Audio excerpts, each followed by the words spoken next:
Daniel Sports Central, we go over our next schedule preview this offseason, and it's going to be over South Carolina, one of the big dark horse teams in the SEC in the 2022 season, as this team went 8-5 overall. This team had a strong finish to the season. That's what I think this team is going to be known for from 2022 was their outstanding finish. They beat Tennessee and Clemson in back-to-back weeks to finish out the regular season. Tennessee and Clemson played each other in a New Year's Six bowl game. They played in the Orange Bowl, and South Carolina beat them both to finish out the regular season. Lost to Notre Dame in the Gator Bowl, which was an outstanding matchup. But nonetheless, for this team, 8-5, an outstanding season, and this team is definitely on the rise as we look forward to 2023. We'll be talking about this team and what we can expect going into 2023 for the Gamecocks, the players the team will be losing, who they'll be returning, and previewing their schedule for the first time this offseason. Let's get started with a quick recap of 2022. Beat Georgia State in Week 1. They had 2 losses to follow that. Lost to Arkansas on the road, and then lost to Georgia, the eventual national champions. So, I mean, this team had a 1-2 start to the season. Things weren't looking great, even though they did have a brutal start to the season, facing Arkansas on the road and Georgia in their first 3 games. They had 4 straight wins after that. Beat Charlotte, SC State, Kentucky on the road, which was a huge win, and then Texas A&M at home. What a disappointment the Aggies were this past season. But heading into the second half then, after that Texas A&M win, your remainder of the season, they had a brutal loss to Missouri. That's a game you probably should have won. Lost that game 23-10. That's really what started the hot streak for Missouri to finish out the season. They also had a strong finish. Beat Vanderbilt on the road to start November. Had a terrible loss to Florida, 38-6. Got destroyed in that matchup. And so it looked like this team was just down and out. They were just looking to finish out the season with 2 brutal matchups coming up against Tennessee, who is a team that, if they would have won out the regular season, they just had to beat South Carolina and Vanderbilt. I mean, if they would have won those 2 games, which seemed very reasonable, they would have been in the college football playoff, but South Carolina said no way. They beat them 63-38. What a game that was. And then they went on the road to Clemson the next week. Not an easy place to play, and South Carolina won it 31-30. That took them to the Gator Bowl. Lost to Notre Dame 45-38, but it was an outstanding matchup and a well-fought game by South Carolina. So this team finished out the season 8-5. Overall, I'd say a good season for this team considering where they've been in recent years. But looking forward to 2023 now, your roster preview going into next season. Spencer Rattler is coming back, the Oklahoma transfer quarterback who had his first season with the Gamecocks in 2022.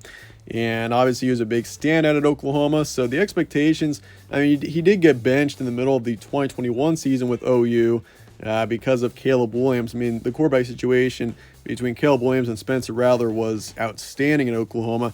And it's wild to see how both quarterbacks left after 2021. But Spencer Rattler, overall in 2022, a solid season, 3,000 yards, 18 touchdowns, over 12 interceptions, a 66% completion rate. I mean, he was very inconsistent for the majority of the season, but towards the end of the season, he really showed his potential.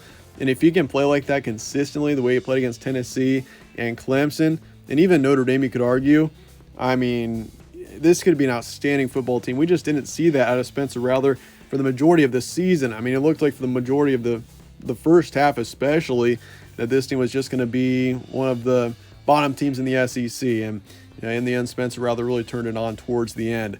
They lose their top 2 running backs, or your top 2 in rushing. Marshawn Lloyd is transferring out. Jaheim Bell was the second in rushing, not necessarily listed as a running back, but he was the second in rushing for this team. You return your top receiver in Antoine Wells Jr. You do lose your second and third receivers in Jalen Brooks and Josh Vann. Same with Austin Stogner, who is transferring out.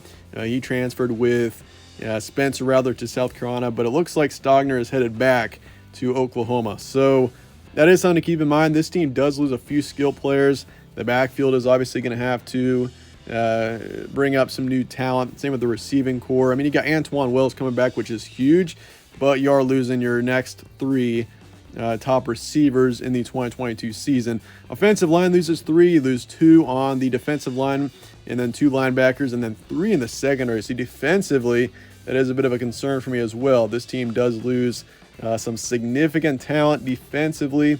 So, I mean, you got Spencer Rattler coming back, which is huge. But when you lose Cam Smith in the backfield or in the secondary, who's been outstanding, I mean, he's looking to be one of the top-rated prospects in this upcoming draft. I mean, so this team does have to regenerate some talent, especially defensively. But they return Rattler, which is huge. I think if he can play once again at that same level that we saw him towards the end of last season, this team, the sky's the limit for them. But brings up the question, is this team an SEC dark horse once again in 2023? I mean, there's potential here for this team to do exactly that. I mean, they do lose a lot of experience, but I mean, if this team is able to bring in some talent from the transfer portal, which they are, I mean, and the recruiting isn't terrible. I mean, if some of those young guys can step up, I think this team very much could be a contender in the SEC. But your transfer portal and recruiting going into next season, mentioned Marshawn Lloyd, he's off to USC. The tight end position is extremely active in the transfer portal. You got Jaheim Bell, who is off to Florida State. He's listed as a tight end. He was the second in rushing for this team this past season. Trey Knox is coming in from Arkansas. Joshua Simon coming in from Western Kentucky. So you had a couple of tight ends. You do lose Stogner back to OU. Eddie Lewis is coming in, receiver from Memphis. So that's good. You got somebody coming in, at least for now, for the receiving core. Edge rushers, you lose Jordan Birch and Gilbert Edmond, two different schools, and also Jaron Lewis. He's actually coming in. He's coming in from Ole Miss, so an in-conference transfer there. Tyrese Ross, safeties in the transfer portal, same with R.J. Roderick.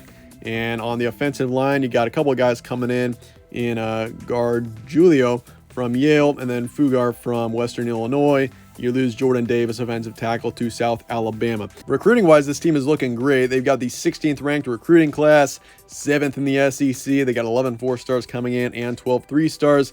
So I would put this team at an 8 out of 10 on the future forecast meter, saying that this team I do think has got a great future. Obviously, this team is still on the rise, so there is still some work to be done. But overall, I'm optimistic about South Carolina's future. I think just based on how 2022 went, this team very much has got a bright future. But looking at your schedule now, going into next season, you got North Carolina in week 1. This is a huge matchup. It's in a neutral location. I mean, North Carolina expected to be one of the top teams in the ACC this upcoming season. That game's in Charlotte. That's going to be a huge one there, an important one in week 1 to boost your resume. And I'll say this as well. This is a brutal schedule for South Carolina. This is how it usually is too. I mean, you got Clemson every year as one of your non-conference games, and you usually schedule another difficult non-conference game. So, I mean, this schedule is definitely brutal. North Carolina, not going to be an easy team in week 1. Then you got Furman in week 2, Georgia on the road in week 3, Mississippi State at home after that, and then Tennessee on the road, a huge game to finish out September. You got your bye, and then 3 games in October, Florida at home, Missouri, and then Texas A&M on the road. And then to start out November, you got Jacksonville State at home, and then Vanderbilt after that. Kentucky at home on the 18th, and then Clemson at home to finish out the season. So you get your last 4 games at home, which could definitely be an advantage for you. Maybe we see another crazy finish, strong finish for the Gamecocks in 2023. But as far as, your first 8 games goes, you got most of those games on the road. So that is something to keep in mind as we look forward to next season. But for September here, North Carolina, this is a tough one to predict. It's so far out. But I'm going to favor South Carolina in this matchup. I do like them in week 1. This is basically a 50-50 game, though. So, North Carolina being a team, Drake May coming back. I really like North Carolina going into this upcoming season. And I honestly think that North Carolina is going to be a favorite heading into that matchup. But I'm going to favor South Carolina as of right now, right there. And then Furman in week 2, I'll favor you easily there. Georgia on the road. This is a brutal matchup. Going on the road to Georgia in week 3, I'm going to favor the Bulldogs here. They're just too strong of a team. Wouldn't be surprised one bit to see them once again competing for a national championship in 2023. Mississippi State, I'll favor you there. Got them at home. Should be a pretty close, even matchup, though. And then Tennessee on the road. I'm going to favor the Vols there. I don't know if Tennessee's going to be quite as good in 2023. I think they maybe fall off just a bit, but I do think they're a 9-10 win team in 2023. So I'll favor them there, especially in a tough place to play. So your ceiling's 3-2 heading into October, which doesn't look great. But, your first 5 games are brutal. You got 4 games against really solid teams that should be in good bowl games. North Carolina, Georgia, and Tennessee all could be national contenders in 2023. Mississippi State maybe could be a dark horse. So it's going to be tough. Your floor is 1-4 heading into October if things just do not go as planned. But October, you should get a couple of wins here. Florida, I'll favor you there. Missouri on the road. It's a road game, so I'll put it in yellow. But I'm going to favor you there. And then Texas A&M on the road. They were a huge disappointment in 2022. I expect them to be better.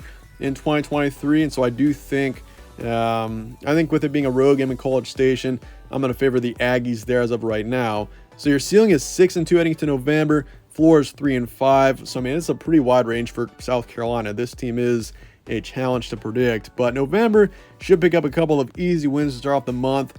Shouldn't have any issue against Jacksonville State or Vanderbilt. And then Kentucky, Clemson, I'll favor you in both those matchups as well. Both of those should be close, though, especially that Clemson game.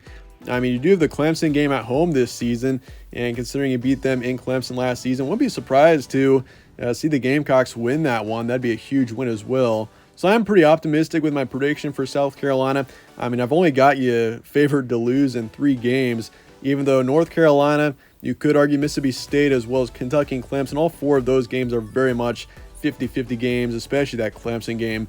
But I will be favoring you there. And then Kentucky, I could see them being good. Not a major contender, though. So I'll say ceiling 10-2 for South Carolina. I'm optimistic about this team, the way they rose up and improved, especially in the 2022 season. I like this team heading into 2023. The floor is 6-6. I think that's the worst you could be. So I do think it's almost a guarantee you get to a bowl game unless something goes terribly wrong. But that said, let me know your thoughts in the comments below on South Carolina. And I appreciate you guys all watching as always. Stay tuned for more from All Sports Central. Catch you on the next one.